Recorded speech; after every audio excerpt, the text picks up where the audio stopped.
Yes. Welcome back, everybody. 11 o'clock. We have Michael Gahn here. He is the Executive Director of the Vermont Bond Bank. And he is going to be speaking to us about the Vermont Bond Bank and education and health buildings finance. Take it away. All right, thank you. Yes, Michael Gahn, Executive Director of the Vermont Bond Bank, as well as the Vermont Educational and Health Buildings Financing Agency, VEDFA, rolls off the tongue. So pleasure to be here. Okay, so I've prepared some slides, some of which many members have seen before, some of which are new and some of which are updated. So I thought I'd start for everyone, just again, I was kind of start here because school construction finance is the bond bank. That was the reason we were created in 1969, 1970. The oral history is sort of that at that point in time, there had been a lot of new school construction. School age population was growing. The financing mechanism that was used was sort of local banks who were providing construction financing and then rolling over 1-year notes. And that's why there's some vestigial parts of the statute that reflect that. For example, you can do that for 10 years under statute, and that's because of the school construction issues in the 60s. But there wasn't necessarily a long-term permanent debt solution at that point. Presumably because that was a period of the beginnings of the Volcker years and inflation. I don't exactly know, but the banks didn't want to lend long at that period in time and manage their interest rate risk, I assume. So the bond bank was born where you can access long-term capital through the bond markets. So that you see there on the left, those are the schools we financed on our first bond issuance ever in our history. And that was on an inflation adjusted basis, our largest debt issuance in our 54-year history. So that I think is very telling for the conversation we're having right now. Fast forward to today. School districts on a volume basis as of the end of last year are about 35% of our portfolio, which this was a low point, but today stands at around $630 million. And I think that number is also important because it gives you a sense of scale as our portfolio amongst all borrowers, municipalities, special districts, school districts, that's about $620 million. And we're talking about multi-billion-dollar need across the state. So it just gives you a sense of scale. Moving on to slide 2, I thought I'd check the box for you all on VEDFA quickly. In terms of it not being helpful in this conversation. Under the tax exempt bond rules, entities like 501c3s have access to tax exempt financing, meaning that the bond investors do not pay taxes on the interest earned. But those 501c3s have to go through a governmental issuer. So VEDFA is the governmental issue for 501c3 health and educational institutions in the state. There is no financial contribution of VEDFA. There is no financial contribution of the state in those transactions. They are purely passed through as a way to access the tax exempt markets.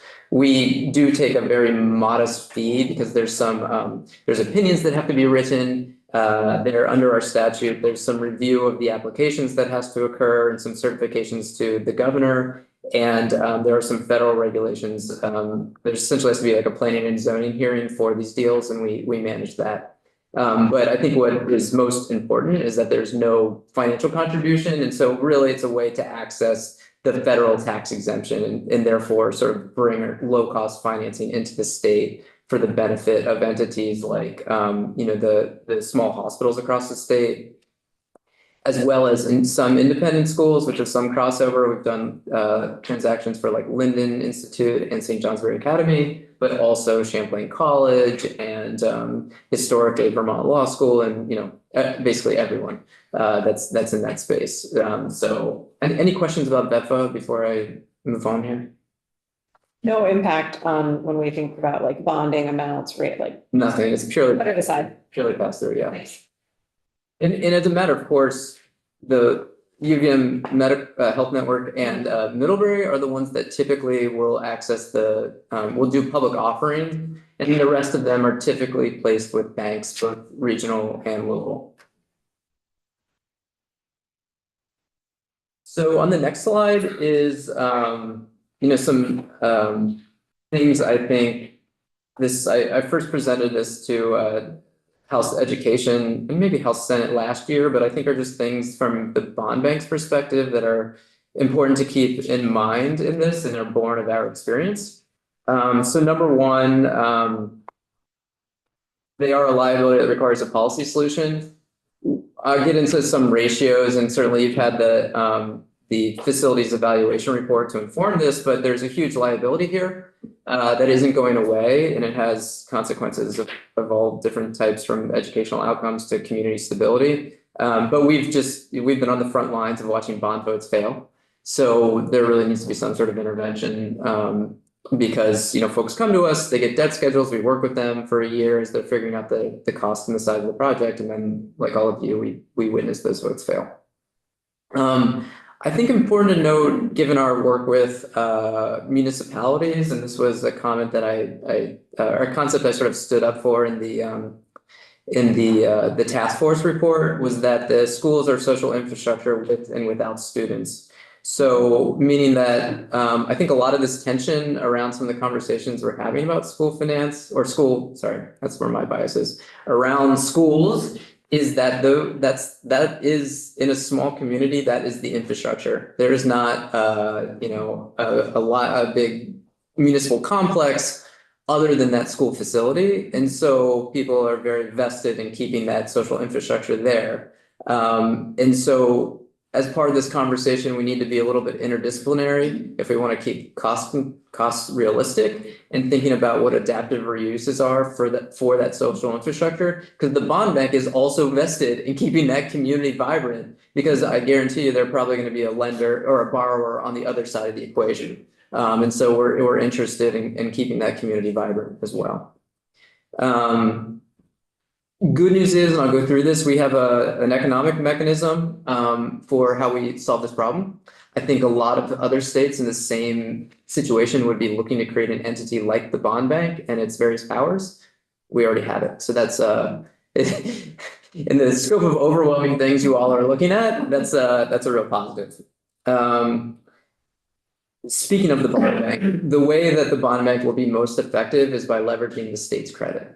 So we benefit from the state's good credit rating. We benefit from the sort of debt levels that the state maintains, but we have the ability to leverage that with more debt than otherwise would maintain that rating of the state. And so thinking about the way those two things interplay, I think, is a big part of this conversation, to say, how do we sort of use the bond bank for that leverage that won't impact the state and all the demands placed upon it for its rating. And then a small point, there is as you get into legislative recommendations, there's a small fix to the way the ed fund dollars go that would help us perfect the state intercept, which we'll talk about in a minute, because of the lateral payment from the towns to the school districts. We can't intercept those dollars, and therefore maybe a deficiency in our credit enhancement as we get into big projects. And then finally, I think it'd be tempting in this effort to say sort of like, well, the state really want to put our money into carbon neutral buildings or energy efficiency. And I think like where the money just needs to go is supporting those schools to support the debt or the project, and entities like the bond bank or the schools themselves can figure out how to optimize capital on the back end, and make sure it's the right mix. So those are sort of my guiding principles, if you will. Page 4, something visual to break the tension, is a graph of our education or our construction financing over our history. It also includes the Winooski project and debt to date for Burlington, even though those were placed outside of the bond bank. So you see there, $290 million in 1971 on an inflation adjusted basis. That was our largest bond issuance to date. And we've had a slight uptick over the last couple of years with Winooski, Burlington, and then Hartford schools, as well as Fairfax, were two relatively large bond issuances. The page or the next slide is a different way to look at this. It's if you sort of break up all that spending, which is about a little over 2 billion over the last 53 years, and you bucket it into the decade in which it occurred, it gives you a sense of both the age of the assets as well as recent trends. So you see there that if you add up the 14 years from 2010 to present, you've got just the same amount that occurred in the aughts, and that is below the amount that occurred in the 90s. 80s was very low issuance. I assume that's to do with the fact that the buildings at that point were only about 12 years old or so. For a kind of leaving the state for a second and taking a national perspective, you probably have other metrics in terms of school facilities versus national descriptive statistics, but here are some that we look at. So every year we monitor our portfolio, meaning that we take the financial picture of all of those communities from their audits, and we put the numbers in a spreadsheet basically, and then we look at medians. And so we get a sense of like for the median school, how much long-term debt do they have, and then how much are they spending on debt service as a percent of revenue. It's a little bit more tricky to look at capital spend if it's pay as you go, but we don't really think there's much occurring there. So this kind of tells the picture, and then we can compare it both within Vermont municipalities as well as to national medians from the rating agencies. So if we look at schools nationally with enrollment between 1,000 and 5,000 students, which is not too off from post-consolidation, you see we have on our median amount of debt outstanding is 2 million as compared to a national median of 26 million. And then on debt service as a percent of revenue, we have 1.4% versus a national median of 5.8%. And so what that tells us, at least on these medians, this indicator is that we're underinvesting in facilities, which shouldn't be a surprise. Yeah. If I can, Michael, just to understand the slide. So under the column median and bond bank, that's Vermont specific, and That's right. the two columns to the right are national. That's right. Thank you. Yeah, and this year we looked at there's 41 examples in here, and these numbers haven't changed over the 4 years we've been doing these medians. It's between 40 to 60 audits that compose this median. Okay, into the weeds. I understand from Ashlyn you had a brief conversation about the state intercept. So this is a state intercept is the most common way nationally in which school bonds are credit enhanced, meaning that they get a better rating than they otherwise would when they go to market. The way that intercept works is that there's a flow of funds from the state down to the school district. Our intercept is unique in that it's applicable to all bond bank borrowers, not just school districts. But if someone doesn't pay us, then we write a note to the state treasurer who redirects the vision payments to our bond trustee or to us, depending on the program. And then we use that money to backfill any debt service that's due to us. So it's never been used, but it is our most effective form of credit enhancement, and it doesn't cost the state a penny. Whereas the moral obligation that also supports some of our bonds and other state instrumentalities is something that is taken into consideration by the rating agencies and is part of our discussions on the Debt Affordability Committee. We've actually been working to reduce our exposure to the moral obligation because of the school construction finance issue, but the state intercept is what's most powerful. Quick question, and maybe I should know the answer to it already, but why have we never used it? Other than we haven't had to, I guess. Because everyone pays us back. Okay. It's And only there as credit support. It's not a form of offsetting the costs of debt service to that school district. but most states have used it, They use it in terms of it's in place. right? I don't know. I don't have any data on How many actually? how many have used it. Like I lived in Philadelphia for a long time, Mhm. and the Philadelphia school district is below investment grade. But the state of Pennsylvania has a similar mechanism that gets them to like a AA- Mhm. on rating. Okay, And that's just one example of a huge disparity Right, in how it's applied, yeah. I was just trying to reconcile like using it, with regard to our low percentage of investment overall on the previous page, but Just, it sits in the background okay, and hopefully will never get used. okay. It is entirely separate and apart from any money that would be transferred over to the school districts to help offset the cost of debt service. Depending on the structure of that, it may or may not fall into the flow of funds, but that's a bit tangential. I think it's just worth noting, the state intercept gets us a really low cost of capital and has tremendous amounts of implied equity in that every school district in the state is getting the exact same rate. Thank you. So basically it's a guarantee. It's a guarantee that the state's gonna get paid. And It's very close. It's a guarantee. It's the only reason it's not a guarantee is because it's only based on how much dollars there are to intercept. In the case of the school district with a statewide property tax system, everyone should have overwhelming coverage, which is part of that reason we'd like that legislative fix to have the money go to the state and then down to the district.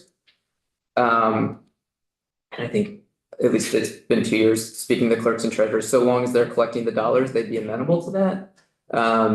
But when the dollars go from the town over to the school district directly, we can't intercept those dollars. so that's the question that I have. So we'd be restructuring the model of the way the school districts are getting their money now, currently, because it goes laterally across. For some. Instead, we would be saying that it would come to the state first and then. So how does this model work? I'm just trying to wrap my head around it. Yeah, can you walk us through like a real world example? Yeah, Yeah. Absolutely. Like nobody wants to do a yeah. $80 million project. Yeah, so Make it a round number. so we look at real numbers. So we pull down the I forget who publishes them. It used to be someone that I emailed and now it's on one of the state websites. Mhm. But I literally pull down the numbers of how much is transferred from the state to each unit of government in the state. And they're real dollars. And then we look at those when we prepare our information for the rating agencies, we look at those versus the debt service of that community. Mhm. And if that ratio is above 1 times, meaning there's an equal amount of dollars coming from the state down to that community as is their debt service. So those two numbers are the same. Mhm. So if it's either 1 times or above, that underlying borrower benefits from the state intercept enhanced rating. If it's below 1 times, then they don't. Then it's based on their underlying credit. That's really not a problem right now because debt levels for school districts are so low. Right. But if you get into large projects, then you'd want that to be, all of those to be above 1 times, basically. Yeah. And so it could be elective for those districts that are going to do a big borrowing. Mhm. But it is just a deficiency we note and that I think as we look at a couple $1 billion worth of spending would be a good idea to fix. We're just trying to still figure out like the mechanic of the actual funding, the money. So the money would go to the state. So, okay. Yeah, let's do- Yeah, so we have real a, world. Right, does the Like, state take the Yeah, I mean, a little bit money this off is the like- top before they send it to the that's school? exactly right. So they'll take regardless on if they're in default of. Only if paying? they're in fault. Only if they're in a default. Yeah, there's no like lockbox in which it's held until we verify that they paid debt service. It's only by notice of us to the treasurer. Okay. So it's not across the board? Or is it across the board? It's So everybody. every bond bank borrower. It would go to the state first? If we made the change, Yes, yes.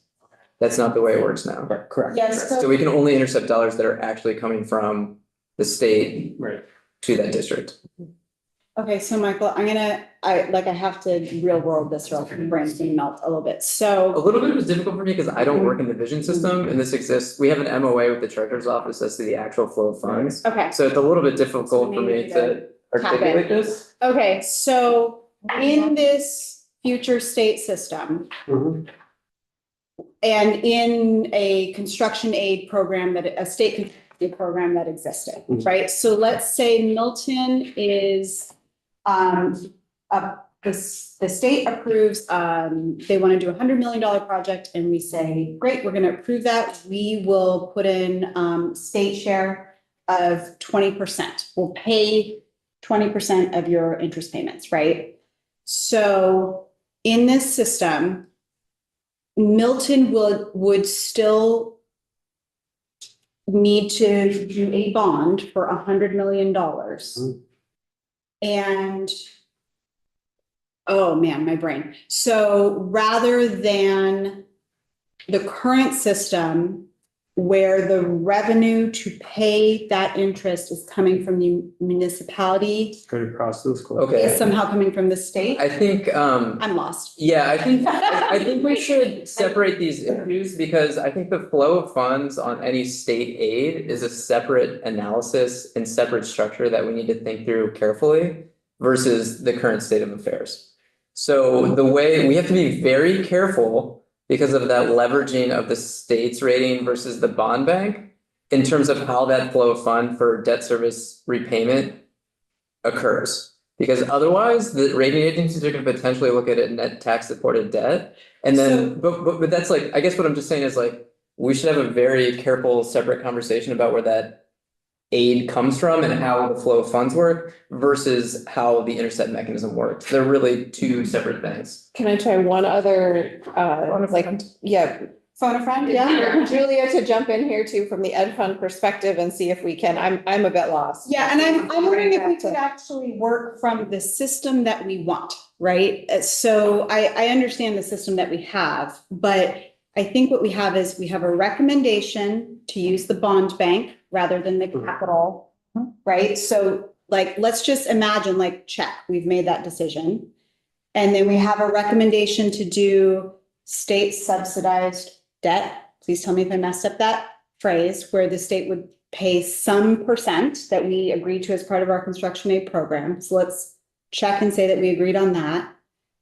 So now can you walk me through how a project might work? Can I let Julia jump in here first on the So I fund think, finance side of or it? really with your JFO, well, I think part it of- might be helpful to just do some level setting to get everyone on the same page Yeah. about. From what I'm hearing the conversation, I feel like there's different issues Mhm. that multiple people are discussing, so just in terms of level setting. Taking a step back, yes, we have a statewide education fund. Yes, we have statewide property taxes, and yes, we have school districts that are receiving those statewide property taxes and other statewide revenues. I believe what is being missed is that even though those are statewide revenues, as an ease of accounting, sometimes those revenues are not those property taxes that are being collected by the town because of their county municipally administered tax are being collected and they're not being sent to state coffers and then back out to school districts. Instead, they're being sent laterally. Mhm. And so the issue is that because they're not going up and through and then back out of the state, there is a question, and this is outside of my bailiwick, but there's a question of how those dollars could be intercepted because they're flowing laterally. So I think the issue that is being discussed is really, we're talking about cash flow. How is the money moving through the system? And does it work in terms of the? Yeah, and that's current state of affairs. Yes. We would be having this conversation if, regardless of whether we're talking about school aid or not, okay? That's just a defect in the current system that has never been a big deal because we haven't been facing the issues we're facing now. The flow of funds, how the dollars flow down from any aid program is kind of an entirely different discussion, and to be honest with you, I'm not ready to discuss that. I generally know how that needs to work, but like the mechanics of that and exactly how we want to see that to protect the state's rating and to ensure a strong credit package, I'm like not quite there yet.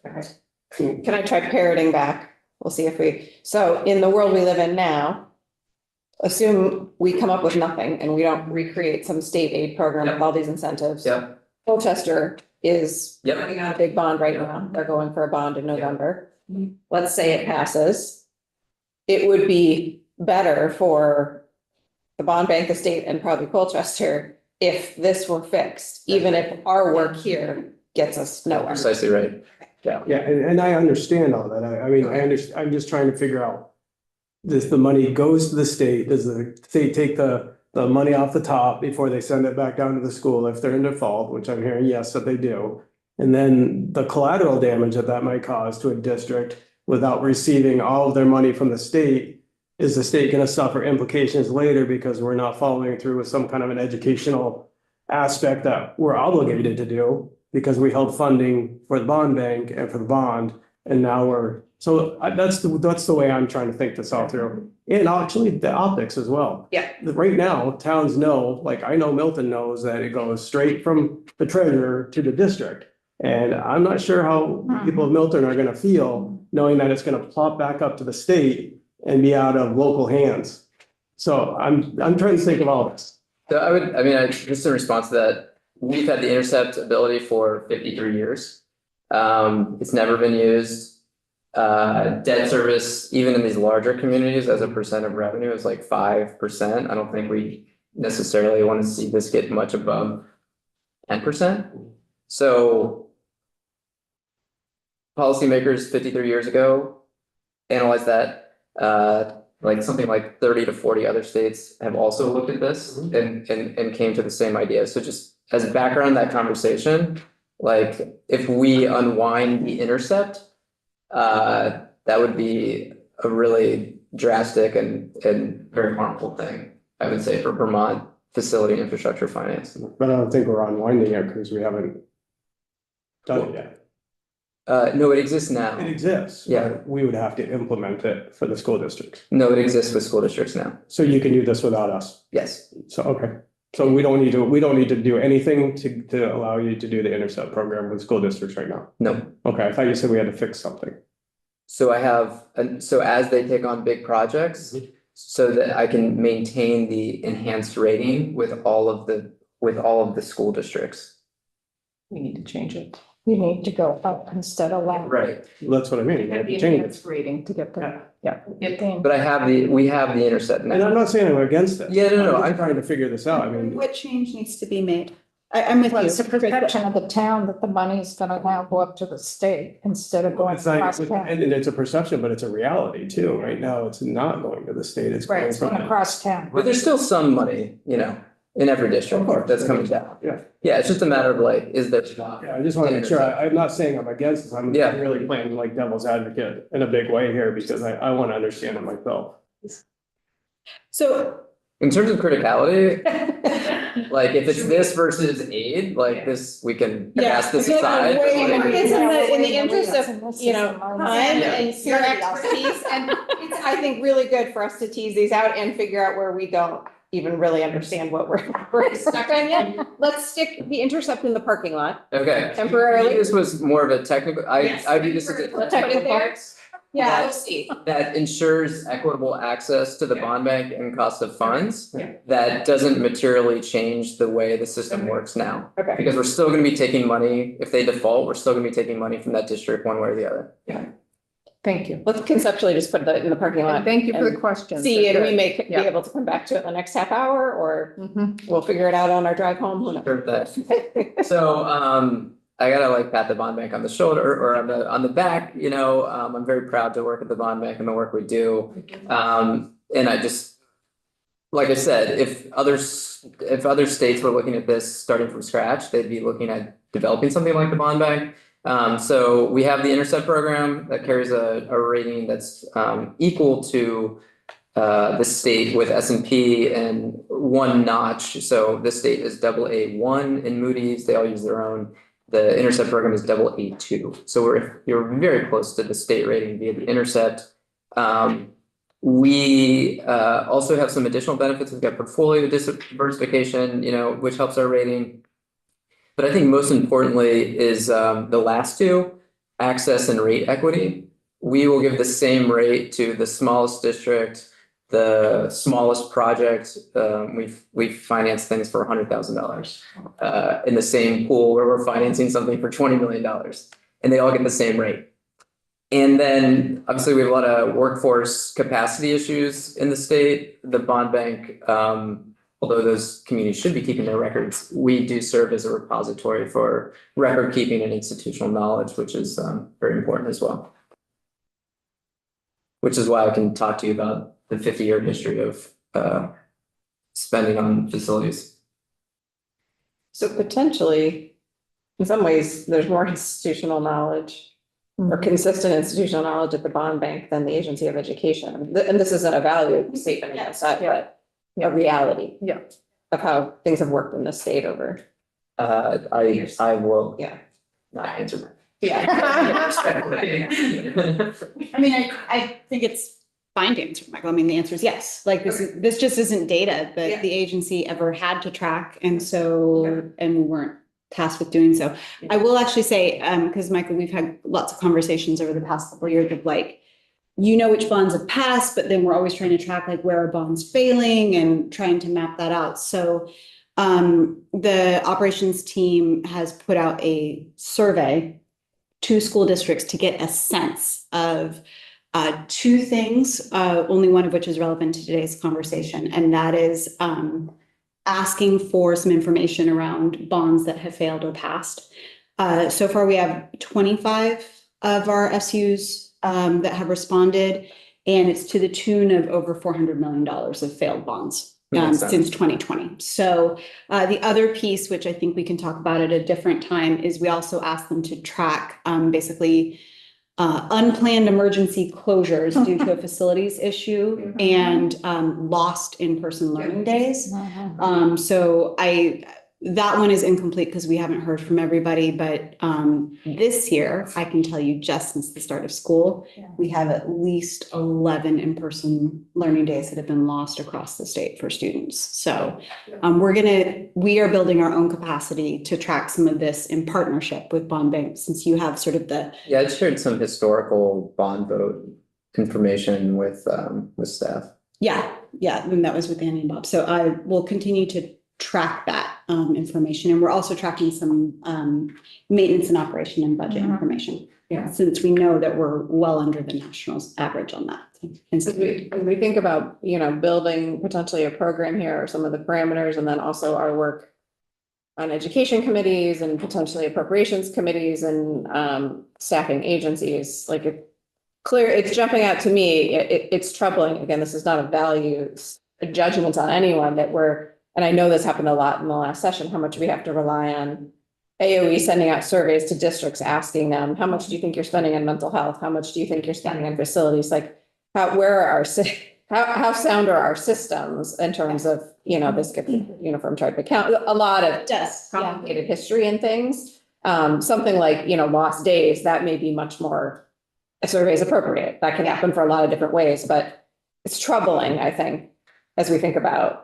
And we know that the education fund is such a huge topic in our state discourse right now that, to get information about where a lot of money is going, we have to, rely on sort of asking a survey that goes out to the field and estimates and knowing the variability of what happens in a school every day, how reliable that information is, or how much you even get back. And just systems concerns. Just to level set that, I mean, we're actually actively doing that work right now. Yeah. So in the process of trying to gather data on this, mental health, just a whole variety of things, we are identifying that like more work needs to be done on the uniform chart of accounts and then standardizing it, right? So as we're sort of digging in, it's like we figure out what we can pull. Yeah. And then we're sort of showing it to our partners in the field and saying, this is what we've got from you all. Is this the right way to frame this? And then they say, oh my gosh, well, no, we code it this way and we code it this way.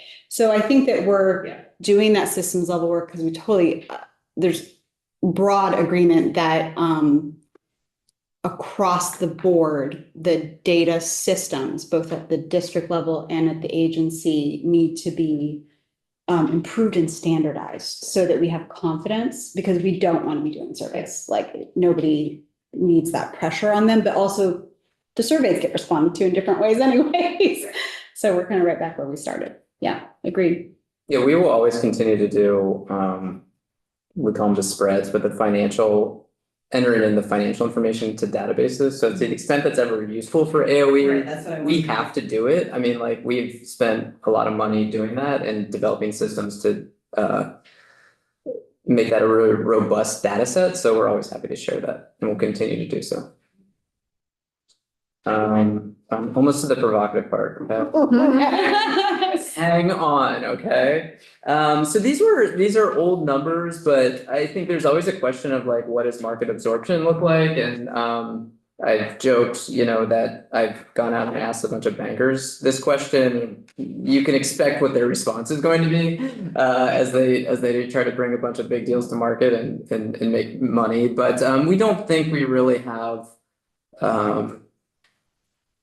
we don't think we have significant limits on market absorption at the kind of couple $1 billion numbers over the next 5 to 10 years.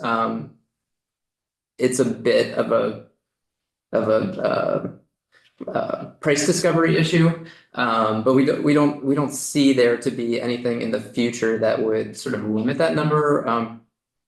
And then there's, at least in the next 4 years, there's conversations around like what corporate tax rates are going to be and individual tax rates. And those things all influence the municipal market and the ability to absorb bonds. But at least for the time being, we don't really see too much pressure on absorption. So then the question becomes sort of like, what's the cost going to be? And obviously we don't exactly know because the market is always changing, at least as it relates to interest rates. But I kind of just did some back of the envelope thing. This was last year. So, the rates are a little off, but for planning purposes, it really doesn't matter to say, okay, like I did all multiples of 100. So, if you have X amount of debt outstanding, what's the payment like on that? What's the payment on that? And then if you had 2 levels of subsidy, in this case, 20 and 40%, what would be the impact to the ed fund? So, and again, it's multiples. So you could do, for each $100 of school debt at a 20% subsidy, the state would contribute about $1.20. At $1 billion, this equates to annual contributions of $11.5 million. So I think those are kind of just useful numbers to help orient yourself in terms of what the budgetary impact would look like. And then I already spoke about this before about schools being social infrastructure, but there's like a lot of benefits beyond just, I don't want to discount that I have young children. Like learning quality is extremely important, but there's other community benefits to this. Like, we need people to do the work in Vermont, and the people are going to come here and they're going to have kids and send them to school. And so like, it's as much an economic development tool as anything else. There's much press in the about the quality of the United States higher education institutions for bringing people here. It's the same thing, at the local level as well. So I think it's important just to like, as we talk about state intercepts and like fixes to very technical things, not get away from that. Because like I said, the bond bank has a statewide perspective, and the health of our municipalities is as important to us as anything else, and they need healthy functioning social infrastructure as well. Okay, I'm to the provocative part, y'all. All right. So as background, I worked in public finance. I'm a city planner that's my master's degree is in, but then I worked for PNC, which is a kind of a regional bank in their investment banking group in public finance for a while. And then had a short stint working for a nonprofit that did, through a nonprofit model, did public-private partnership work, and gained some experience with that model, albeit from a different angle. But I worked in particular on an asset monetization of the city of Scranton's parking assets to help with their financial distress. But anyway, that got sort of me in that world enough to be dangerous, I suppose, in terms of how P3s work. But I think some observations with that background as we face this current situation with school construction is that our largest bond issuance on an inflation-adjusted basis happened in 1971. we don't have diversification in terms of the age of the school facilities, which is why we're facing this thing all at once. And there's some maintenance and investment that didn't occur. But we sort of have concentration risk. So we're gonna have to build a lot of new schools potentially, depending on, where your work comes out, at the same time. At the same time, we're building housing. At the same time, we're building infrastructure. At the same time, we're recovering from disasters. And so we have a mobilization issue with regards to construction that is worth considering, that has the potential to drive up costs, but also has the potential to attract people to Vermont for the purposes of doing this.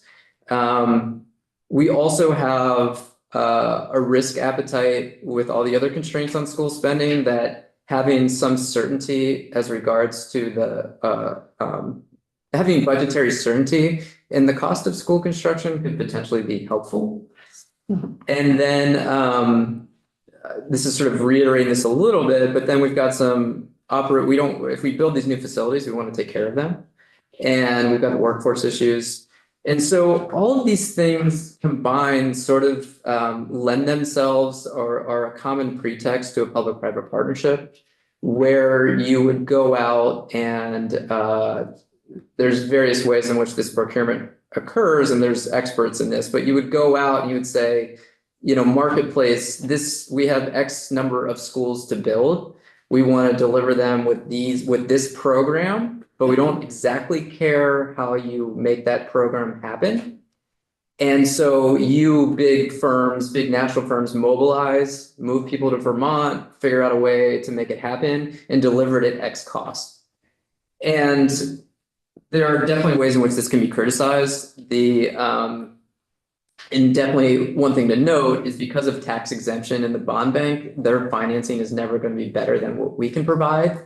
But the aspects of them mobilizing people for design build aspects and also handling long-term operation and maintenance, might be a pretty good thing if we build a bunch of new construction. This is in contrast to the model in which schools have been developed now, which is design, bid, build. And there's a whole literature on how that does or does not compare to a design build structure. But I just mentioned this because I would hate for us to do this in a way that is the most expensive route, where you have high levels of customization for each school that's essentially doing the same thing. And I don't want to discount the unique considerations of a particular site, but some of that can be incorporated in the contract. And so, but if you get to scale, then these national players with local partners can say, in whole, if we lose a little bit over there, we can manage it over here, and can mobilize everything at the same time. So that's sort of my provocative idea to consider in this process. So that large company, whatever it is, would be doing a design build. And they would be in the driver's seat in terms of the design of the building and building the building, with input that could happen from the local school board or the state. Right. But they would have basically the same design and the same build for all the districts in Vermont, but with some input from. Yeah, you kind of specify, the way that works is you specify it in the contract. Yep. As to what programmatic aspects you need, and there might be site aspects it needs a lake view or whatever, but yes, they have a decent amount of discretion how they design the thing so that they can value engineer it. This is how Department of Defense It's just- does their school. Yeah, Yeah. and VTrans has experience with public-private partnerships, and there's others in the state you could talk to. So how does that work? Do local school districts, because it's a public entity, have to go through an RFP and a bidding process at all for their construction? Because we have to on the state, you can't do a single source. So if you're gonna try to get a large company in here and for them to do the design build, somebody, the state or somebody is gonna have to go out with an RFP to all these companies and get the bids back. Yeah, but you would get the bids in aggregate rather than for each school. Right, but some entity is gonna have to Right. put out Yeah, that somebody has to. RFP. Yeah, Is it yeah. the state that would put out the RFP? Is it the bond bank that would put out? That's the hard work you all do. Somebody's gonna just, I just came over here to kick the trash can. It's a good. Legislation. For sure. oh, yeah. But there are lots, I mean, needless to say, there's tons of consultants in this space and a lot of expertise. Is this happening anywhere in the education? Yeah, I think Maryland, Mhm. is it Prince George County? They've done a lot of P3s on stormwater and stuff, so they have some experience. Yeah, I mean, we do it for some of our state buildings. Right. We've done that. We're doing it right now for our juvenile detention center, design build. and not to like get too provocative, and I didn't put this on here for a reason, but I think one concept you could say that the school districts is like, we will build you a school under these criteria, your budgetary contribution for the life of the asset will be X. And the sort of risk of the building process and the logistics and everything else will be borne by the private partner. So does that private entity, the design build, do they own that building? And then There's the school. There are all sorts of models. Likely, the school would own it. It would be Okay. delivered. Because of the way the financing would work, we want to keep the financing, and the bond bank has the ability to aggregate projects in a really tidy way. So they would own it in all likelihood, but there are models where there's leases and people try to get off balance sheet and stuff like this, but I think that's where public partnerships go bad, is on the financing aspect. And where it gets more expensive than it should be. I think on the design build aspects, they're more successful. But the local school district municipality would own the buildings. Because of the way we've done on the state level, we don't own the buildings. We lease it. Some. So we need a P3 that is super innovative and building schools and turning old schools into housing and other social infrastructure, like a interdisciplinary. Mhm. Mhm. Yeah, yes, I think it'd be worth exploring. We could be helpful in providing names of, Yeah. I think that's one thing we was sort of developing some thinking around this when the legislation for this committee came together, and I think there is some language there to pre-select alternative delivery consultants. And that's what I had in mind with this. I mean, the state always has the option to put out an RFI ahead of time and just get Mhm. Yeah, that's the way a lot of an people do it. understanding Right. of what that will. Doesn't obligate you to anything. Right.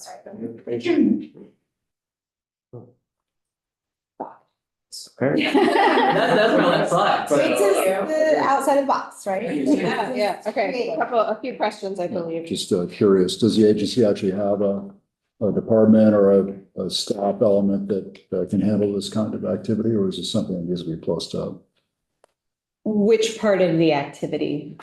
Developing the concepts for building partnerships, RFPs, RFIs, the whole. That would be a lot for existing staff to absorb. I mean, I would need to know more, I think, actually. I mean, I have a fabulous, super smart person in Bob Donahue that I also have in managing our school facilities program. we could be a consultant there. Yeah, I think if think this we'd was something you explore. wanted to pursue further, like we could work in partnership on this, because the bond bank would have to be involved in the financing anyway. Yeah. And we sort of we have a good network of national people to Yeah. alert to an RFI, which is a great Yeah. idea, and be involved in that process. We can also reach out. We have the National Council of School Facilities that we can engage with to understand if this is happening in other places and what are the lessons learned. There's always other resources, right? Yeah, I was gonna say to your question, David, I think that was part of the work that we need to do as well, is do we decide if the AOE has a school construction department, and where does that sit? And do we need an FTE Governance. to get it started, to get it jump started? I mean, these are things that I think are part of the decisions. So that's one aspect of, sorry to jump in, I think that's one aspect of this model that could be interesting. I mean, it doesn't work for renovation, I don't think. So you have to I'm sure you all are considering depreciation levels and what type of subsidy you provide. But on the new construction, it could work really well, and I think it could essentially outsource a lot of that. What otherwise would be like in-house at the Massachusetts School Building Authority. You'd have your, you know, your PM or basically whatever structure you define with the conglomerate that does the construction. And then you really, then it just greatly reduces the amount of staff time you have to provide on it. So I think that's one aspect of it. The renovation thing is more challenging. There's just like, that doesn't lend itself to design build. So. And I think we're probably contemplating a universe where both of those things are gonna be necessary to a school, but yes, you're absolutely right. Can I just bring up, and because there's someone I know in the education world who keeps emailing me and wants me to bring this up, that there are buildings that are currently empty, for example, Marlborough College, and I know that community down there would really love to move one of their schools into the library of Marlborough College. So as we're doing this work, I think we need to be thinking about the reuse of some buildings for education purposes as well. Yeah, and I just shot you an email saying, I think the flip side of that, it also would be really helpful for us to hear from the ACCD team that does housing, because there are existing programs. How could we look at school buildings as community assets that could be turned into housing? And there's actually some really strong existing programs that I think if we just had a better understanding of how those can be leveraged and what those mechanics are, that might help to inform. Yeah, it's kind Not just us, but district, right? There's going to be more future state, more school buildings, hopefully not in terrible state of disrepair, that could be utilized. As Yeah, and some, I mean, it's similar to office conversions, like the older buildings tend to work better because like the Bennington High development has been very notable, and there's been a lot of efforts to try and redevelop that. And there's tons of examples. I mean, just down the street from me, the old Champlain Elementary Yeah. in Burlington, and you know, there's like a lot of windows and like classrooms, and those lend themselves well. It's the like newer buildings that are more The difficult. bones of the older buildings are good, solid. But bones. but anyway, Milton did this with their old elementary school. It's now senior living. Yeah, I mean, it's still being used. So yeah, there's a lot of great case studies, There's still assets, and there's still land right? Yeah, Right. exactly. that has basically zero basis, Right. and so like that is also very helpful, even if you don't keep the building. So. Okay, great. Wow. Wonderful to speak with you.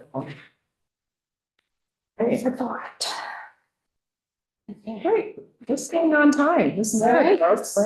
We have an hour for lunch.